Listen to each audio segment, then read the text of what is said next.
The stairs groaned under Mateo's and Efraín's feet as they descended toward the lower crypt. With each step, the darkness thickened, and the air smelled of damp stone and ancient decay. Mateo held the candle as steadily as he could, yet the shadow it cast seemed alive, twisting and writhing on its own. "I feel like someone's watching us," whispered Efraín, eyes darting toward the black corners. "That's not just a feeling," Mateo replied. "The Guardians are still here. They always have been." Suddenly, a metallic scrape echoed behind them. Mateo spun around, but there was nothing. Silence returned, heavier than before. The corridors seemed endless, as if the monastery itself were playing with them. High above, in the upper library, Lucia followed the same parchment they had found. Every deciphered symbol revealed new hints about the Guardians' movements. She noticed a pattern, some names repeated across dates and locations, as though the keepers followed a plan spanning years. "If we understand their calendar," she murmured to herself, "we can anticipate their actions." Meanwhile, Mateo and Efraín reached a stone archway leading into the crypt. A ghostly whisper cut through the silence. "You shouldn't have awakened." The voice seemed to come from everywhere at once. Mateo held his candle before him, trembling, and saw a figure emerging from the shadows, a tall man, his eyes partly obscured by the hood of an ancient robe. His presence shattered the absolute quiet. "Who are you?" Mateo asked, striving for calm. "I am the one who watches," the deep voice intoned. "And you have crossed a line you should never have crossed." Efraín stepped back, but Mateo stepped forward. "We are not here to destroy, but to understand. The manuscript, its knowledge cannot remain a weapon in your hands." The Guardian laughed, a dry, harsh sound echoing through the crypt. "Understanding, and what will it get you? Every secret has its price. Some have already paid it. Others are about to." Lucia, in the library above, deciphered a series of symbols on the parchment pointing to a hidden door in the crypt. Quietly, she crept down, following the secret passage, hoping to catch the Guardian off guard. But before she could reach him, the man slowly turned, as if sensing her presence without seeing. "Do not underestimate what we guard," he said, his voice reverberating through the eternal stillness. "This monastery is not merely a refuge, it is a labyrinth of secrets, and every shadow has eyes." Mateo, Lucia, and Efraín exchanged glances, realizing their first direct encounter with living guardians would not be their last. Every decision, every step could determine not only their fate but the fate of the manuscript and the truth it contained. A cold wind swept through the crypt, flickering Mateo's candle. In that moment, they understood that the line between survival and knowledge had grown thinner than ever, and that the Guardian's game had only just begun. The dungeon greeted Mateo and Efraín with oppressive silence. Every footfall echoed dully, as if the very space warned them, "Go back." But there was no way back. "It's too quiet here," muttered Efraín, gripping the torch tighter. "Even for the dead." At that moment, Mateo felt the manuscript tremble in his hand. The scroll unfurled, the words intertwining in a fleeting glow. On the margins, a message appeared. "Do not look the Guardian in the eye." Efraín noticed the light too. His face contorted with dread. "It's alive," he whispered. "This thing is whispering to us." Figures emerged from the shadows ahead. At first, they appeared human, in robes, hoods concealing their faces. But as the torchlight touched them, it became clear there was no fabric, no flesh. Only dark outlines, torn from the manuscript itself, stretching into vague, haunting forms. "Guardians," said Mateo, more in acknowledgement than declaration. One raised a hand. A rustle of pages swirled through the air, as if thousands of unseen tomes were turning at once. Efraín lunged forward in panic, but Mateo held him back. "Don't look them in the eyes," he urged, feeling the manuscript's warning sink into memory. They moved without sound, without haste, as if they knew fugitives had nowhere to flee. Each step the Guardians took caused the crypt's walls to constrict and the air to thicken. Above, Lucia bent over the open manuscript, desperately tracing symbols with her fingers. The lines seemed to shift on their own, forming a pattern. She realized it wasn't text, it was a map. Not a map of geography, but of events. Each move Mateo and Efraín made was marked by a flash, the Guardians' forms materializing nearby. But Lucia noticed something else, empty circles on the map, like traps waiting to consume anyone who breached their boundaries. Whoever breaks the circle becomes part of it, she read. Her heart sank. If Mateo or Efraín misstepped, they would become part of the Guardians, their shadows sealed forever in the manuscript. She grabbed a pen, even though the ink was dry, and drew a line over the text at random. The pages trembled. The symbols shifted, as if reacting to her touch. Below, the Guardians stepped forward.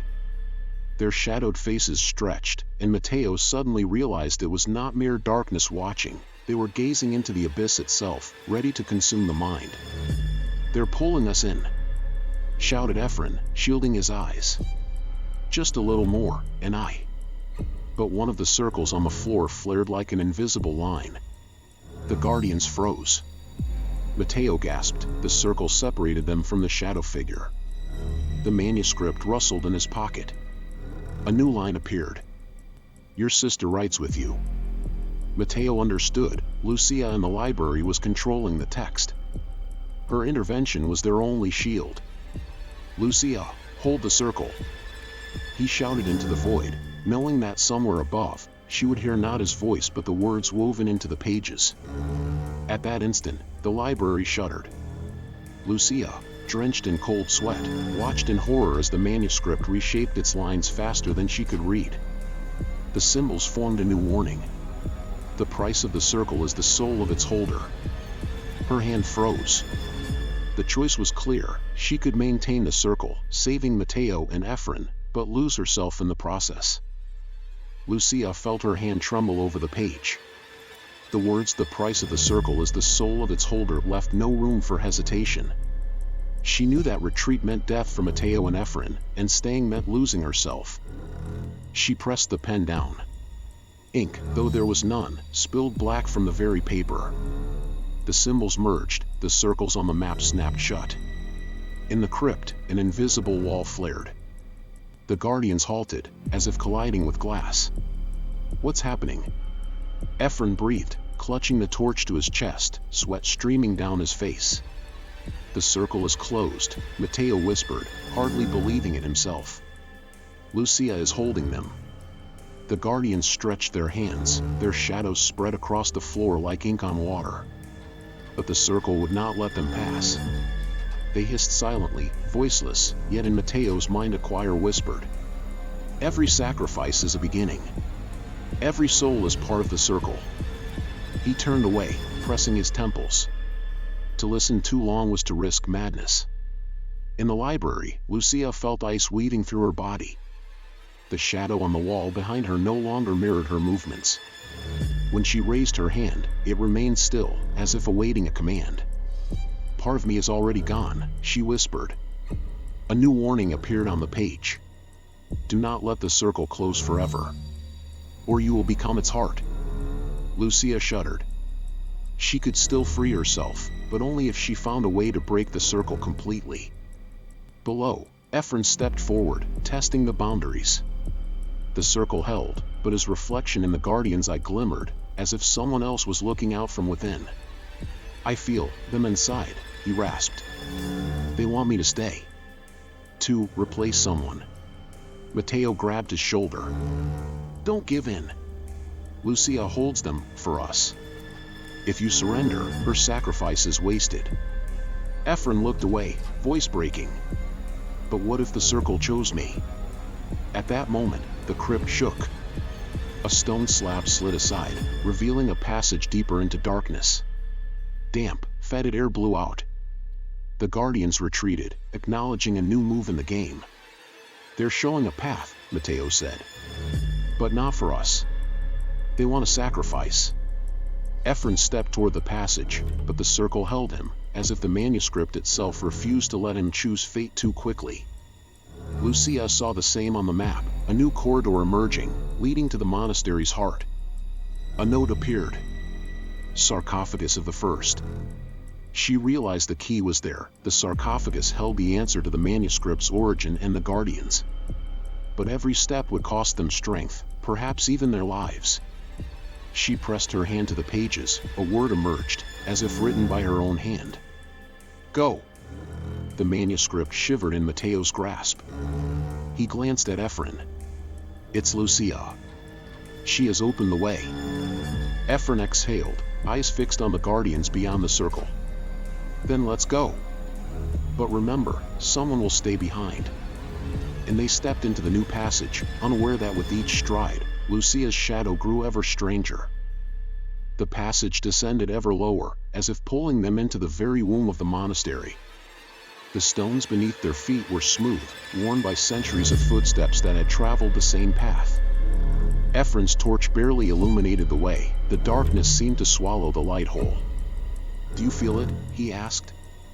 Here, darkness isn't just around us. It's inside us. Mateo nodded. With each step downward, the weight grew heavier, as though invisible stones clung to his shoulders. The scroll in his pocket throbbed like a heartbeat. In the library, Lucia, her hand still pressed to the page, saw the same path. The symbols were arranging themselves into a map, and she could sense every step her brothers took. But her breathing grew shallow, her skin pale, and the shadow behind her seemed to live a life of its own. It moved when she froze. It smiled when her lips remained still. I am becoming part of this circle faster than I thought, she realized. The corridor opened into a vast hall. The ceiling disappeared into darkness, and the walls were adorned with cracked icons and ancient frescoes, the faces of saints scratched into unrecognizability. In the center stood a sarcophagus, heavy, stone, inscribed with writings resembling those in the manuscript. There it is, whispered Efraín. The first. They approached. On the lid was carved a face, eyeless, hollow sockets exuding cold. Mateo touched the stone, and at that instant, the manuscript in his hands opened by itself. The lines stirred, forming a prophecy. The first guardian was a man. His blood, ink. His flesh, pages. His soul, the circle.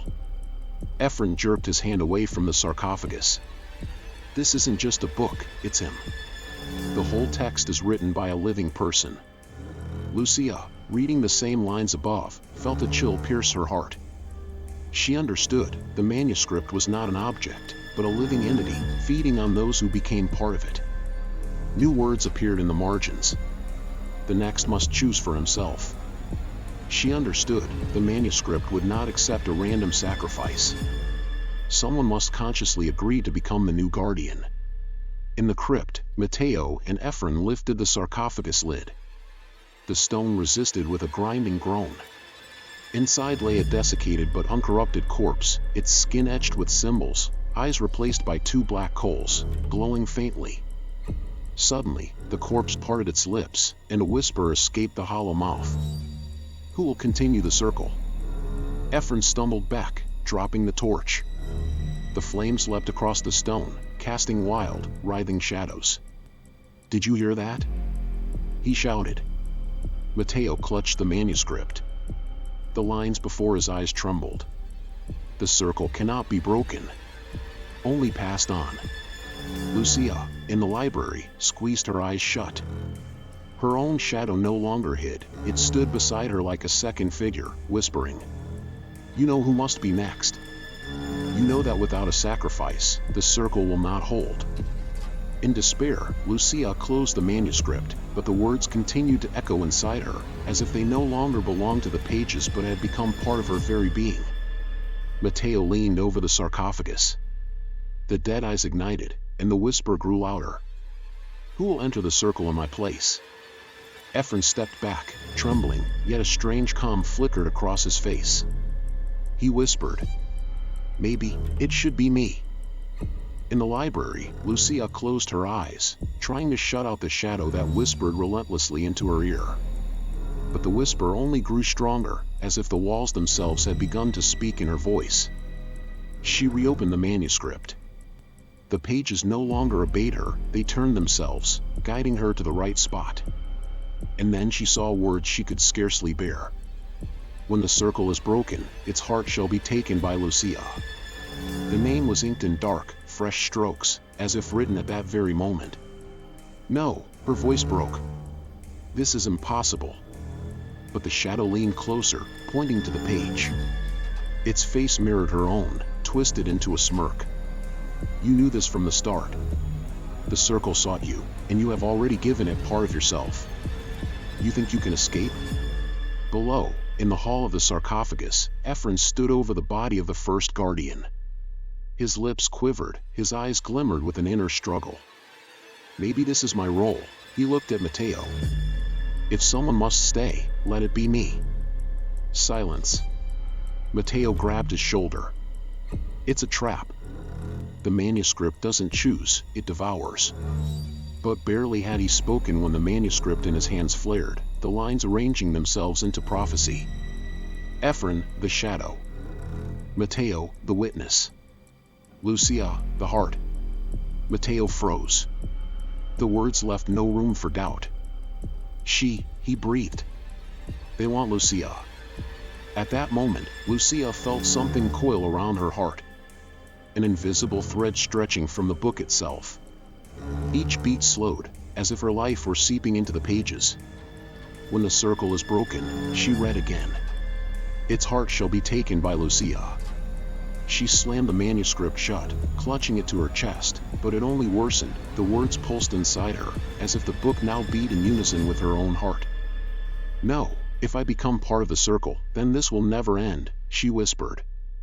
The shadow laughed. You do not understand. You do not choose. The circle has already chosen. Below, Mateo grabbed Efraín's hand, trying to pull him from the sarcophagus. Hear me? This is not your fate. They want Lucia. We must protect her. Efraín wrenched free, his face pale, eyes glowing with an alien light. But if I step in for her, maybe I can trick the circle. Mateo shouted.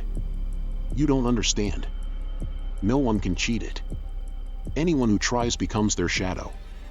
The sarcophagus shuddered. The dead body rose, empty eye sockets blazing.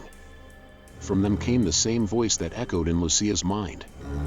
The heart has already been chosen. The heart already beats within the circle. In the library, Lucia jumped up, realizing she was not alone. Her shadow was no longer flat. It had volume, stepped forward, and now two Lucias faced one another. I am what you will become, said the double, eyes glowing with the same void as the guardians.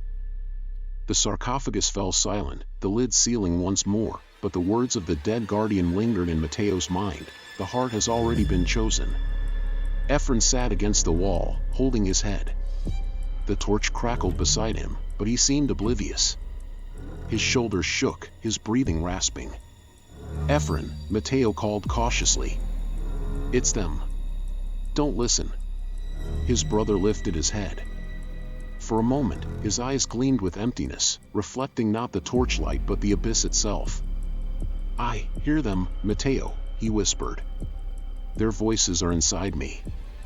They say I am already halfway here. That the circle is ready to accept me. No!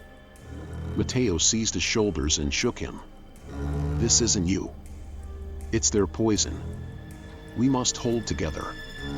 Efraín smiled, a cold, alien, almost triumphant smile. Or maybe this is my fate. Maybe I am meant to close the circle. In the library, Lucia faced her second shadow.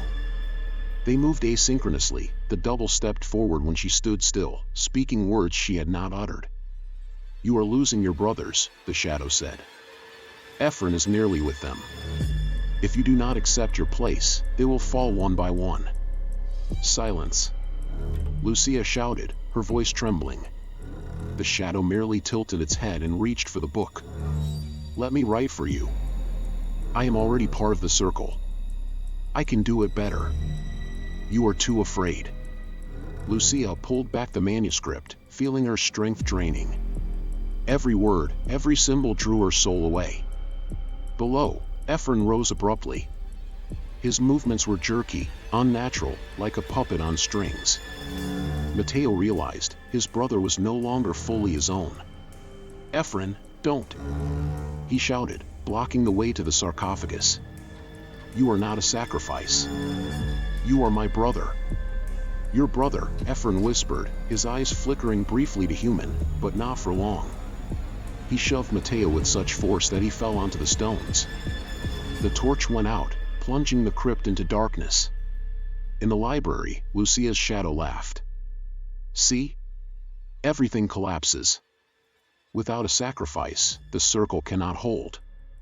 And you know, the sacrifice must be yours." Lucia fell to her knees, clutching the book. On its pages appeared a new prophecy, as if in blood. One will become the shadow. Another, the witness. The heart, the guardian. And next to it, her name. Below, in the pitch-black hall, Mateo groped for his brother. A hollow, alien laughter echoed through the darkness. "Mateo," Efraín's voice trembled, no longer his own. "Save Lucia, if you can." And the darkness closed in, leaving Mateo alone among whispers that now seemed to seep from every crack in the stone. Shaking with the darkness that filled the hall, Mateo finally found the fallen torch. He lit it with difficulty. The flame wavered, casting long, distorted shadows. Efraín was nowhere to be seen. Only the echoes of his footsteps receded into the corridor. The whispering multiplied, as if the walls themselves spoke in his brother's voice. "No. I will not leave you," Mateo whispered, raising the torch and stepping forward. The passage led him to a narrow chamber, walls inscribed with ink and blood. Rolls of parchment lay scattered on the floor, yellowed but remarkably preserved through the centuries. Mateo picked one up and began to read. The handwriting was uneven, frantic, as though the scribe feared time itself. "Every circle requires a sacrifice. Every guardian holds it until exhausted. When the heart fades, the circle demands another." Mateo shuddered. The second scroll was even grimmer. "I tried to cheat the circle. To substitute a soul, impose a false sacrifice. But it sees lies. Only a voluntary step, only a conscious payment, seals the pact." In the library, Lucia turned the pages of the book and saw the same, the lines rewriting themselves, revealing the headmaster's confessions. "I saw my sister become the guardian." Her blood seeped into the pages, her voice echoes in the whispers. "I am cursed, and so are my descendants." Lucia gasped. "His sister," she whispered. "Like me." The shadow beside her smiled. "You begin to understand. The circle always chooses the sister. A woman's heart, the vessel. Men, the witnesses and shadows. Always." Lucia covered her ears, but she knew the shadow spoke the truth. Mateo unfurled scroll after scroll until he found the last one. Short, but the words cut into his mind. "If the circle is broken, the monastery will fall. But the sacrifice will preserve it forever. Who shall be next? Let the manuscript decide." The torch in his hand flickered. He realized the fate was already sealed. It was now for them to choose. The text chose. At that moment, Efraín appeared in the chamber doorway. His eyes burned with an unnatural light, movements unnervingly fluid. "You found them," he said, a chorus in his voice. "And now you know, it all repeats. Efraín, fight it. This isn't you." Mateo shouted. But his brother merely stepped closer, and the whispers swelled, approving him. In the library, Lucia traced the headmaster's final inscription with a trembling hand. The words shifted, as if written before her eyes. "The next guardian, Lucia." She pressed her hands to her head, knowing history repeated. The headmaster's sister had been consumed by the circle. Now it was her turn. In the chamber, Mateo clutched the manuscripts to his chest and whispered, "If the circle cannot be cheated, then it must be broken." Efraín smiled. "Break it, and all will fall. Nothing will remain but emptiness." And in his eyes glimmered that same void, bottomless, more terrifying to Mateo than death itself. The library breathed in silence, but this silence was alive, taut, electric, like the calm before a storm.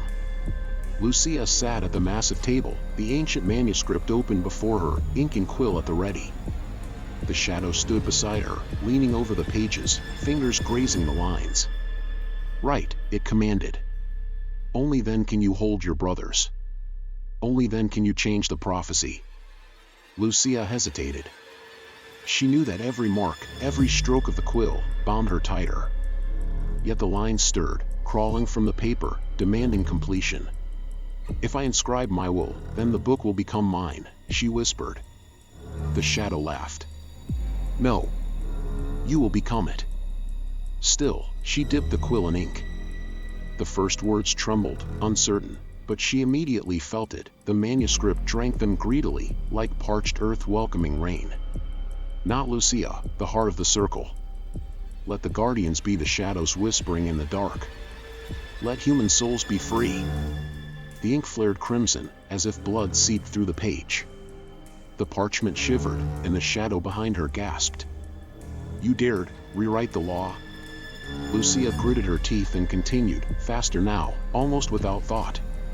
"The circle belongs not to flesh, but to memory. Let memories become the guards. Let humans be no longer sacrifices." In that moment, the library trembled. Shelves shook, books tumbled to the floor, arches groaned. Below, in the headmaster's manuscript chamber, Mateo and Efraín felt the impact, as though the earth itself had cracked. Efraín clutched his head and screamed. She's rewriting it. She's breaking the circle." Mateo stepped toward him. "So, we have a chance?" But his brother's eyes darkened. "Or it will doom us all." In the library, Lucia's shadow quivered, spreading like smoke, yet still held its form. "You don't understand," it hissed. "Memory holds no seals. Memory is fragile. If you entrust the circle to memory, it will shatter, and the guardians will emerge." Lucia paused. Her quill hovered above the page. "But if I don't, we become victims again. Forever." The shadow twisted into a crooked smile. "Then choose, your brothers fall, or the world falls with them." Outside, beyond the monastery walls, the wind roared. The sky split with lightning, and it seemed as if night itself watched the library. Lucia lowered the quill again and wrote another line. "If the circle collapses, let it take only the monastery, not the world." The ink ignited, the pages shrieking as though alive. Lucia realized she had signed her own sentence. The manuscript was no longer just an ancient curse, it had become her own creation. And if she died, the circle would die with her. Night had already swallowed the monastery, and darkness grew thicker than ever. Corridors, once familiar, now felt alien, shadows deepened, whispers fractured into strange sounds, as if the walls themselves breathed. Mateo moved cautiously, hand on the hilt of his sword. Efraín was somewhere nearby, his presence like an icy wind, cold, bone-piercing. "Mateo," a whisper trembled, almost human. "You don't understand." "What don't I understand?" Mateo gritted his teeth. "You've already lost control." Suddenly, Efraín leapt from the shadows, eyes blazing with fury. His fists clenched, ready to shatter not only his brother but the entire monastery. "You think you can stop me?" he roared. "You think Lucia rewrote the circle and now everything is different?" "Yes." Mateo stepped forward. "But if you continue, we all die." Efraín lunged, and their swords collided with a deafening clang. Sparks scattered, and even the stone walls seemed to tremble under the tension. "You dare stand in the way of destiny?" Efraín bellowed, parrying Mateo's strikes. Mateo felt his heart hammering. This was no longer just a quarrel, it was a battle for the very soul of the monastery. Meanwhile, in the library, Lucia closed the manuscript. She knew her actions had awakened ancient magic, and now the circle truly wavered. But she could not retreat, too much hung in the balance. The shadow beside her watched. The fight draws near, and no one will leave unchanged. Below, Efraín and Mateo continued their duel. Swords clashed again and again, sparks erupting like miniature lightning bolts. "Why can't you see?" Efraín shouted. "I do this for all of us." "No." Mateo met a punch, knocking his brother back. "You'll destroy everything. Even Lucia cannot fix it." From the walls came a low groan, the echo of ancient incantations. The power Lucia had awakened in the manuscript now spread through the monastery, warping reality itself. Efraín froze. Mateo felt the ground tremble beneath them. Efraín whispered, eyes wide with horror. "We've awakened what should never be awakened." But it was too late.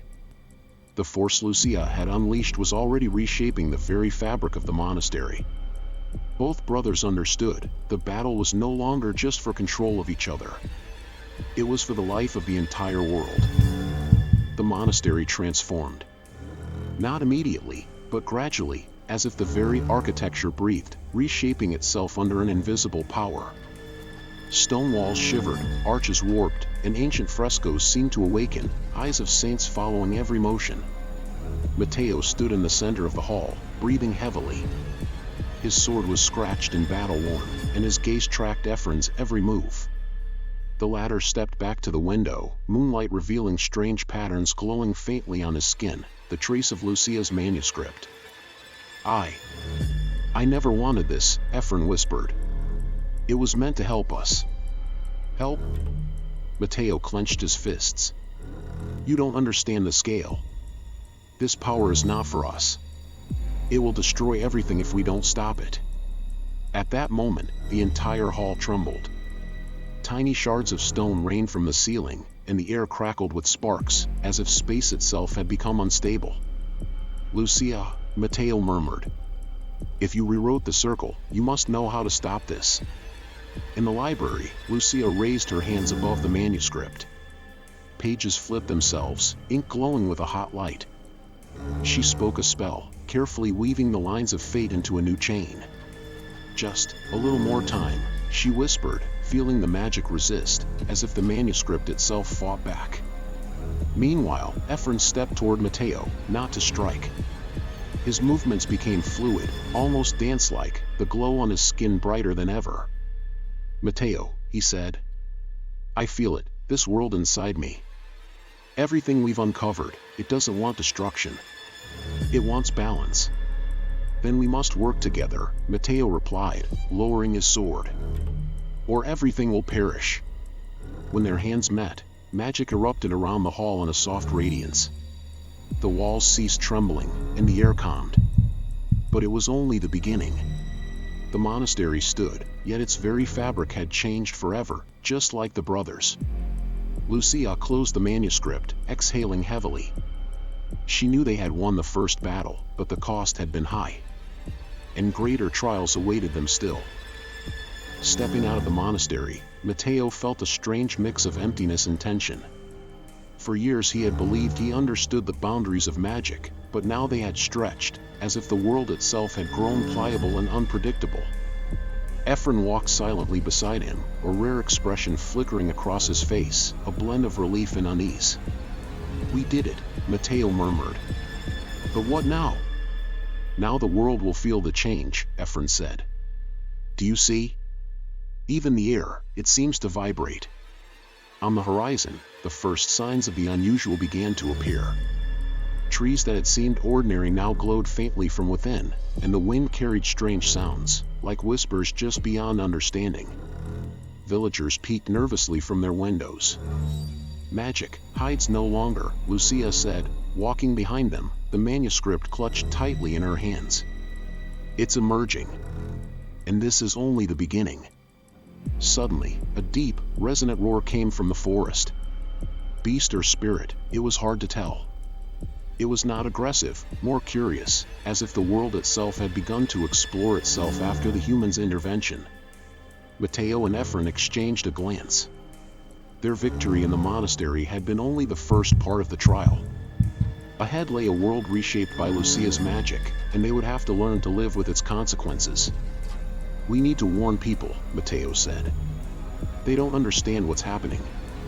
"And who will?" Efraín smirked. "If the very air whispers its secrets, they will either hear or be lost in the chaos." Lucia stopped, looking at them with resolute eyes. We can guide the magic, help the world adapt. But we must act quickly, before it begins to change on its own. And so the three travelers set out into the unknown, toward a world that would never be the same. Hope burned in their hearts, and the magic around them glimmered softly, as if warning that their adventure had only just begun. When they reached the nearest town, the changes were immediate. Narrow streets, familiar to every resident, now seemed strangely warped, as if influenced by an unseen force. People looked bewildered, some stared at objects in confusion, others muttered strange words, unaware of their meaning. "Look," Mateo said, pointing at a bakery where the bread seemed to float, glowing softly in the air. "Magic is already here." Efraín frowned. "If this spreads further, the city won't withstand the chaos. We must act." Lucia nodded. "I can try to direct the flow of energy, stabilize it partially," she said. "But it will take time and focus." They reached the central square, and Lucia raised her hands. A soft light radiated from her palms, enveloping the street. The magic vibrated gently, as if listening to her. The townspeople froze, sensing something both terrifying and soothing. "I feel," whispered an old man, "as if the air breathes with us." Mateo looked at Lucia with respect. She was no longer just a sorceress, she was a conduit for a force that could not be ignored. "But this is only the beginning," Efraín warned. "The world is not ready for such change. We must be careful." From a dark alley, a strange figure appeared, tall, thin, with eyes glowing violet. "Who are you?" Lucia asked, fists tightening. "I've come to warn you," the voice was metallic, cold. "The magic you awaken is stirring ancient forces. They are not always friendly." A chill ran through Mateo. Their journey had only begun, and ahead awaited not just wonders, but dangers they had never imagined. "We'll have to unite our efforts," he said to Efraín. "Otherwise, the consequences will be catastrophic." Lucia's light expanded softly through the city, yet in the distance a dark glow was rising, a sign that ancient powers were awakening. The next day, the city awoke beneath a strange sky. The light was cold and silvery, the air smelled of ozone. Yesterday's frightened, confused residents now looked worn and weary, some paled visibly, others moved as if invisible weights pressed on their shoulders. Lucia stood in the central square, watching the magic she had stabilized begin to mutate. "I feel," she whispered, "the forces are becoming unpredictable." Efraín approached. "We knew the consequences would be serious. But I did not expect them to manifest so quickly." Mateo, walking the square, noticed strange phenomena. Plants grew and vanished in an instant, buildings seemed to shiver, and sounds, sometimes low and resonant, sometimes piercing, cut through the air. "It's as if the city itself is alive," he whispered. "And it's angry." Suddenly, a loud crack split the street before them. The ground opened like a massive seam, releasing violet smoke within which flickered strange shapes. "These are ancient forces," said the strange figure who had appeared yesterday. His eyes still glowed violet. "They seek weaknesses to infiltrate." Lucia raised her hands, ready to direct energy. "We must hold the rift. Otherwise, they will enter the city." Mateo and Efraín stood beside her, wielding protective spells. Lucia's light spread, filling the street with soft, yet powerful energy. The shapes within the smoke writhed and howled, but the light held them back. "They are stronger than I expected," Lucia said, struggling to maintain control. "If we falter even for a moment..." The violet forms suddenly surged against the protective field, and the rift began to widen with a harsh, grinding screech. Mateo stepped forward sharply. "Lucia, we cannot do this alone. We must unite the townspeople." Efraín nodded. "Let's go to the elders. Perhaps they hold knowledge to reinforce the defense." The city seemed to respond to their movement. Streets vibrated, buildings leaned slightly, as if preparing to help, or to resist. "We stand on the threshold of something great," Mateo said. "And dangerous. But if we act together, we might have a chance." The shapes in the rift paused for a moment, as if evaluating their opponents, then slowly retreated into the shadows. But it was only a temporary lull. New trials awaited, and every step could be their last. After the cracking yesterday's magical field had finally settled, the city sank into a strange, uneasy silence. It was as if every resident felt the tension, each aware that ordinary life would never return. Lucia, Mateo, and Efraín hurried toward the elders. The elder's house stood atop a high hill, its walls etched with ancient runes, glowing with a faint, pale blue light. "We must strengthen the city's defenses," Lucia said as they entered. "The forces that tried to break through yesterday will return." The elders, old and wise, listened intently. Their eyes shone with both understanding and worry. "You are right, child," Elder Chiron said. "But for this, we will need more than just mages. We need the people of the city, willing to unite their power." Mateo frowned. "You mean ordinary people can help with magical defenses?" "They can, if we guide their energy properly," Chiron replied. "We can create a single, unified field of power, but everyone must be willing to make a sacrifice." Efraín clenched his fists. "So, we'll have to train every citizen. And quickly." The elder nodded and raised his hand. A holographic map of the city shimmered into the air, highlighting individual houses and streets. "We will create protective nodes," he explained. "The people in these areas will become sources of energy.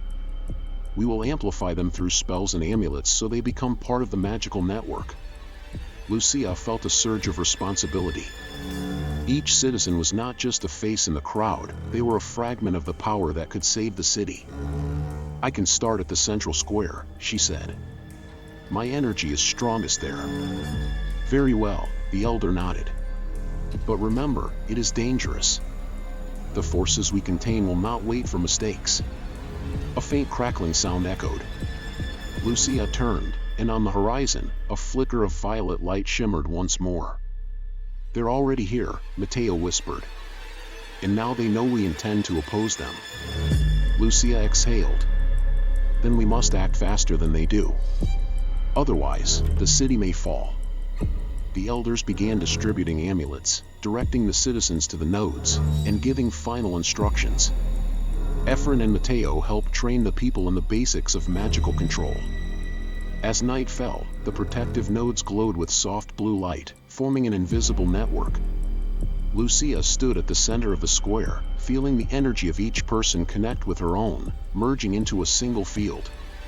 "Tomorrow the Real test begins," she whispered. "But if we stand united, we have a chance." And in the distance, on the city's edge, the violet light continued to flicker, a reminder that the enemy never slept. Early morning brought with it tension, a prelude to the storm. Lucia stood in the city's central square, surrounded by citizens who were beginning to sense the magical network linking them all. "Focus on your breathing," she said calmly, directing the flow of energy from each person to the nodes. "Feel each other's strength." Mateo and Efraín patrolled the streets, assisting those afraid to channel their energy. Their task was not only to maintain the magical network but also to preserve order, preventing panic from unraveling their preparations. Suddenly, the sky darkened on the horizon. Violet sparks scattered across the clouds like harbingers of a storm. "They've come," Mateo whispered. "And this is only the beginning." The first wave of shadowed creatures appeared. They glided over the ground like incorporeal shadows, but every form radiated danger. "Do not fear," Lucia shouted. "We are united, and they will not pass." The citizens focused, their energy strengthening the protective field, which began to glow with blue light.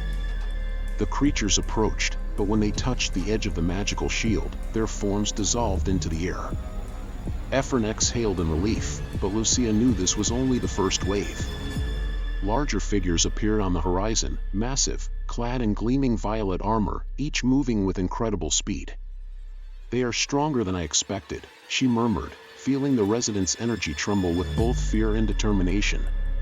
The elders continued directing the flow of magic, reinforcing the nodes.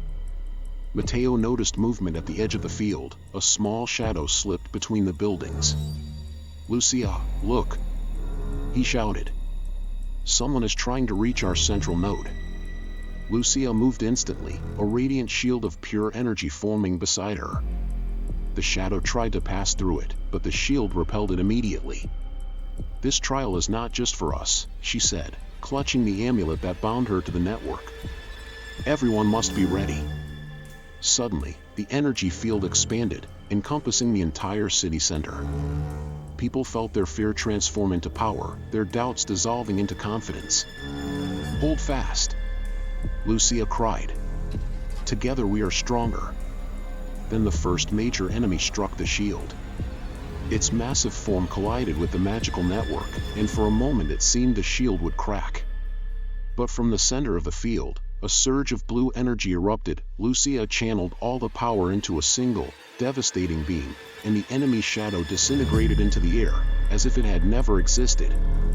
The citizens froze, awestruck by the power they themselves had created. It was the first tangible proof that the city could withstand the onslaught if they remained united. We can do this, Lucia said. As long as we are united, no one can defeat us. On the horizon, new figures appeared, even more menacing, but the light of the magical field burned brighter than ever. The battle for the city had only just begun.